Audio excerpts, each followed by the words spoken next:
بسم الله والصلاة والسلام على رسول الله. اللهم صل وسلم على سيدنا محمد وعلى آله وصحبه وسلم تسليما كثيرا. إخواني أخواتي، مرحبا بكم في القناة ديال الفرج تي في. اليوم جبت لكم واحد الوصفة جديدة اللي هي كيفية ترقاد الليمون الحامض أو المسير اللي كان بالطريقة ديالنا المغربية وبطريقة سهلة.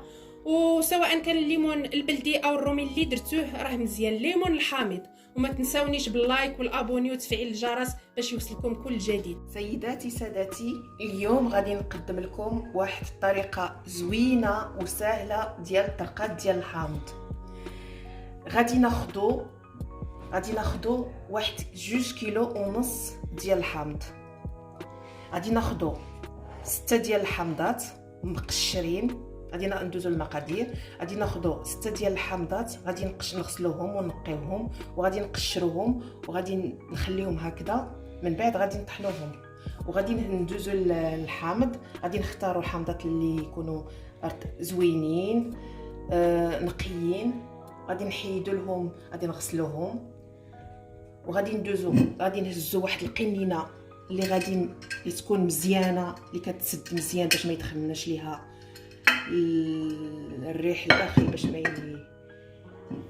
وغادي ندوزو السيل. غادي نديرو الزيت ومعنا الملحه حتى هي.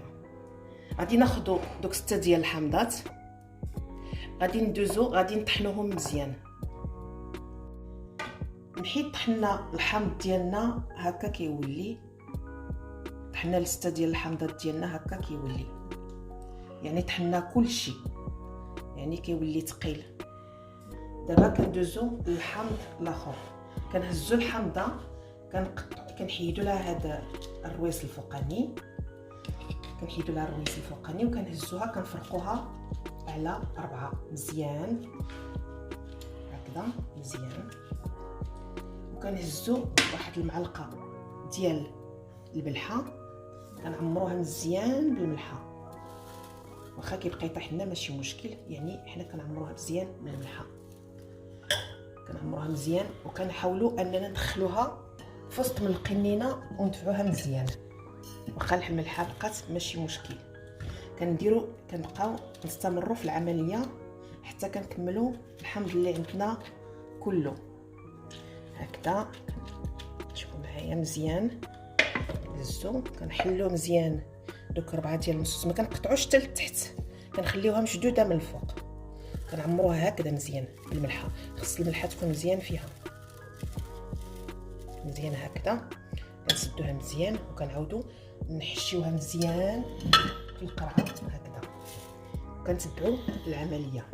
لان ماشي مشكل واخا كيكون الملحه بلوس، ما عندناش مشكل، لان غادي نديروا لو جو ديال السيترون، العصير ديال الحامض.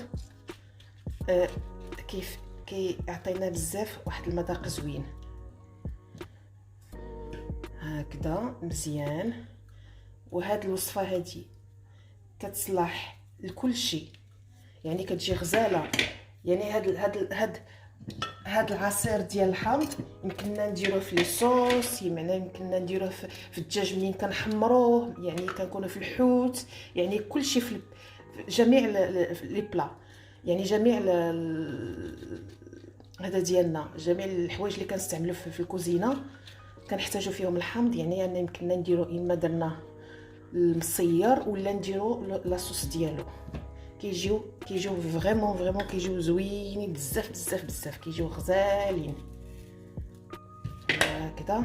وكنبقاو ندفعوا مزيان حتى كتعمر لينا سميتها هاد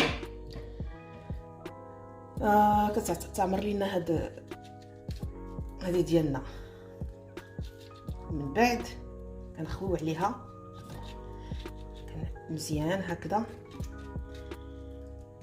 مزيان، نعمرو مزيان، كنستمروا بالعمليه مزيان حتى كنعمروا القنينه. بعد ما قطعنا كل الحامض، عمرناه هنايا هو الملحه دابا كندوزو للعصير ديال الحامض اللي طحناه، كنخويه كله في وسط من القنينه مزيان مزيان. كنزيدو واحد الكاس ديال الماء مزيان، كنعمروه من هنايا.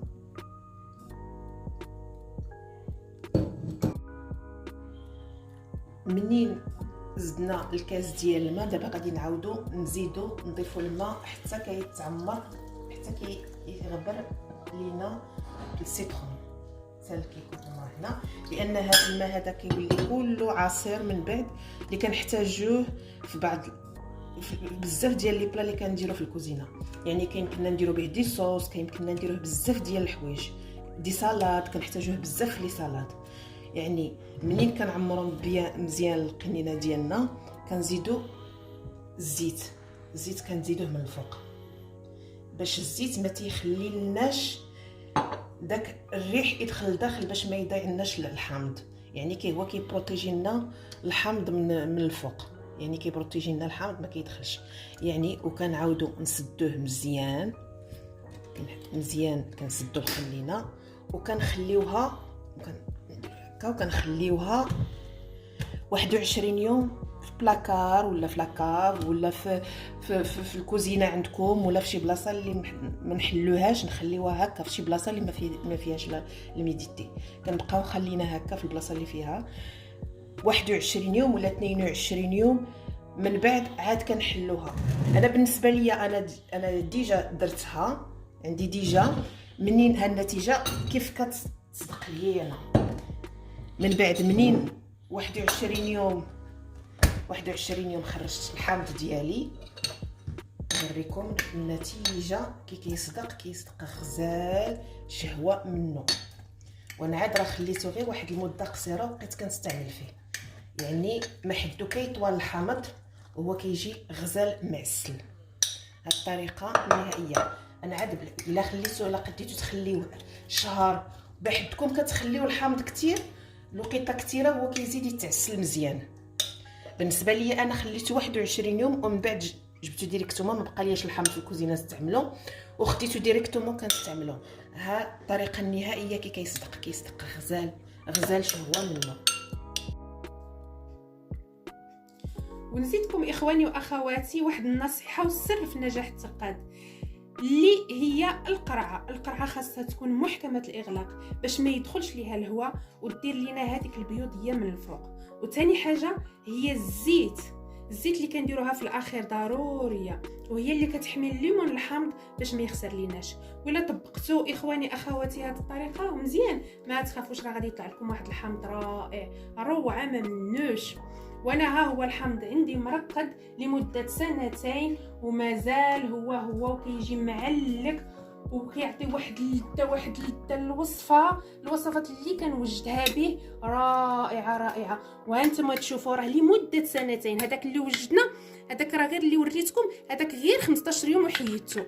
اما ملي ما بقى ليا شيء داكشي باش جبدته. دابا هذا راه لمده 2 سنين.